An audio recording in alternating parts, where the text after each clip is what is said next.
محترمہ نوبیل انعام یافتہ کا فرمان ہے کہ لڑکے لڑکی کو میرج سرٹیفکیٹ کی کیا ضرورت ہے جب بغیر نکاح کے بھی ساتھ رہا جا سکتا ہو۔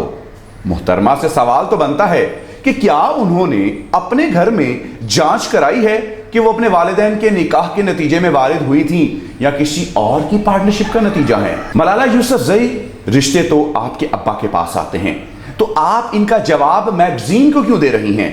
ابا سے ہی کہیں کہ ای میل کے رپلائی میں رشتے مانگنے والوں سے کہیں کہ نکاح کی کیا ضرورت ہے، ایسے ہی آ جائیں اور جتنی ہو سکے پارٹنرشپ کریں۔ اسلامی جمہوریہ پاکستان کی وزیر اعظم بننے کے خواب دیکھنے والی ملالہ یوسفزئی کا کہنا ہے، لڑکی لڑکے کے ساتھ رہنے کے لیے نکاح کی کیا ضرورت ہے، وہ ویسے بھی تو ساتھ رہ سکتے ہیں۔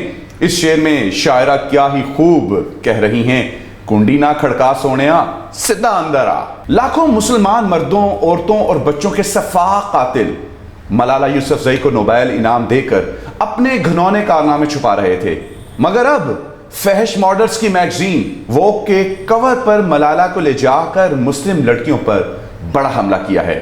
دیگر مسلم لڑکیوں کو بھی اسی راہ پر لگانا چاہتے ہیں۔